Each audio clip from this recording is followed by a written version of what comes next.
तो फाइनली आप सभी आंगनबाड़ी सेविकाओं का, सभी सहायिकाओं का, आईसीडीएस जुड़े सभी कर्मचारियों का और लाभार्थियों का एक नए और बेहद इन्फॉर्मेटिव वीडियो पर मैं फिर से स्वागत करता हूं। पीछे का बैकग्राउंड आप थोड़ा सा अलग दिख रहा होगा, इसको आप इग्नोर कीजिएगा क्योंकि जिस रूम में मैं वीडियो रिकॉर्ड करता हूँ वहाँ पर थोड़ी सी प्रॉब्लम चल रही है। आज की वीडियो में हम आपको दो खबर एक साथ देने जा रहे हैं। पहली खबर ये होगी कि अप्रैल का महीना आए हुए 10 दिन लगभग बीत चुका है, तो अप्रैल महीने में टीएचआर वितरण करने के संबंध में डेट जारी हो चुका है। आप सभी को कहीं ना कहीं मालूम होगा कि अप्रैल महीने का टीएचआर का पैसा आप सभी को समय से ही यानी मार्च के अंत में ही आ गया था और कहीं ना कहीं निकासी भी आप लोगों ने कर ली होगी।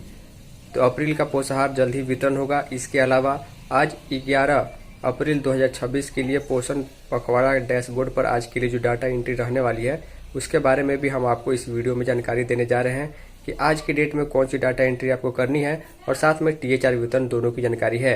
आपको वीडियो पसंद आएगी, वीडियो को लाइक जरूर कर दीजिएगा। चलिए चलते हैं दोनों खबरों की ओर। तो फाइनली जैसे कि आपको मालूम है कि आज जो है 11 अप्रैल 2026 का डेट है और सैटरडे यानी कि शनिवार का दिन है। तो आज के लिए बिहार आंगनबाड़ी के संबंध में दो अपडेट हम आपको एक साथ देने जा रहे हैं। पहली जो जानकारी है वो आंगनबाड़ी केंद्रों पर टीएचआर वितरण करने के संबंध में डेट के रिलेटेड है। आप सभी को मालूम है कि अप्रैल का जो भी टीएचआर की राशि है उसका आवंटन जो है मार्च के महीने में ही मैक्सिमम परियोजनाओं में हो चुका था। तो पैसा आने के बाद समय से वितरण इसकी प्रक्रिया शुरू हो चुकी है। लिखा गया आंगनबाड़ी में 15 से 20 तक टेक होम राशन का वितरण किया जाएगा, टीएचआर का वितरण किया जाएगा। किस जिले की खबर है? पूर्णिया जिले की खबर मैं आपको बता रहा हूं। देखिए आपके जिले में भी इस बार कहीं ना कहीं बिल्कुल समय से ही टीएचआर का वितरण होगा क्योंकि बहुत सारे जगहों पर टीएचआर की राशि का आवंटन हो चुका है, निकासी भी हो चुकी है और पिछले महीने मार्च में ही अप्रैल का पैसा आ गया था। लिखा गया है कि जिले के सभी आंगनबाड़ी केंद्र पर 15 से 20 अप्रैल तक टीएचआर का वितरण होगा।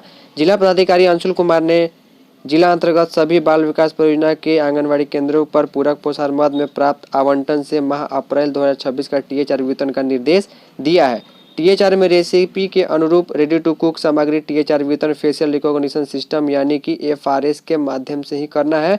वेरीफाई करने के बाद ही टीएचआर का वितरण करना होगा।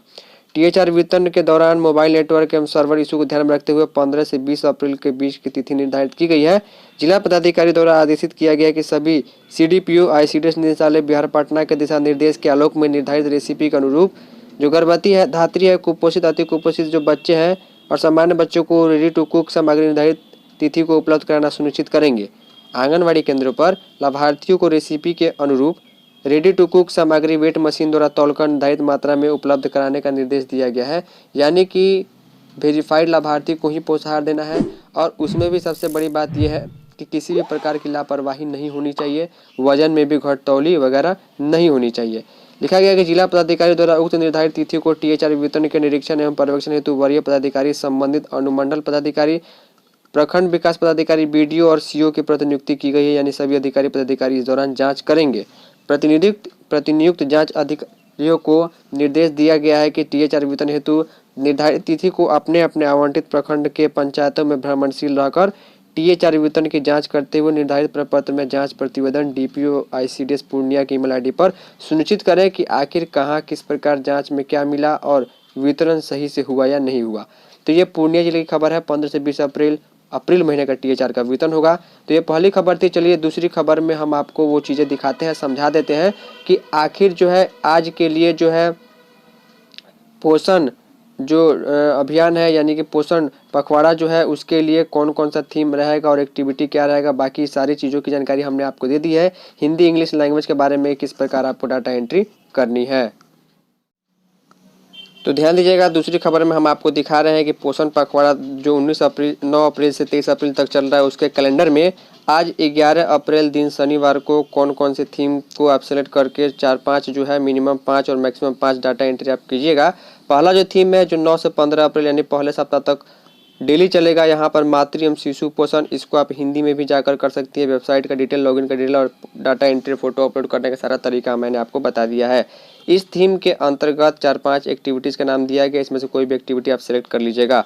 इसके अलावा जो दूसरा थीम आप इस पर भी काम कर सकती हैं। यहाँ पर प्रारंभिक उत्तेजना 0 से 3 वर्ष, इसमें बहुत सारे एक्टिविटीज़ हैं। ध्यान दीजिएगा कि डेली जो है आप एक ही एक्टिविटीज़ को बार बार रिपीट नहीं कीजिएगा क्योंकि यहाँ पर 2 थीम मैंने आपको दिखा दिया। इसके अलावा सबसे नीचे आएंगे तो यहाँ पर जो मजबूत आंगनबाड़ी एवं समुदाय जो पूरा पूरा जो पोषण पखवाड़ा है उस दौरान 15 दिनों के लिए थीम सेलेक्ट है, इसमें भी बहुत सारी एक्टिविटीज़ हैं। तो इस प्रकार आपके पास ऑप्शन है लगभग 15 एक्टिविटीज़ का और 3 थीम्स का पहले सप्ताह के लिए भी। तो यहाँ पर आप उसी हिसाब से अपना थीम सेलेक्ट करेंगे, अलग अलग दिनों पर अलग अलग एक्टिविटी करेंगे और उस एक्टिविटी का फ़ोटो को अपलोड करने के साथ जो है आप डाटा एंट्री डेली कीजिएगा। पीछे का बैक नहीं छोड़िएगा, नहीं तो दिक्कत हो जाएगी, एक दिन में ही आपको ज़्यादा एंट्री करनी पड़ सकती है या फिर ऑप्शन भी नहीं आए ताकि आप पीछे का एंट्री कंप्लीट कर पाएँ। तो ये सारी चीज़ें हैं टीचर वेतन डेट और आज के लिए जो पोषण पखवाड़ा का जो कैलेंडर है उस हिसाब से डाटा एंट्री के बारे में। उम्मीद करूँगा कि आपको चीज़ें समझ में आई होंगी। फाइनली इस वीडियो में इतना ही, तब तक के लिए धन्यवाद।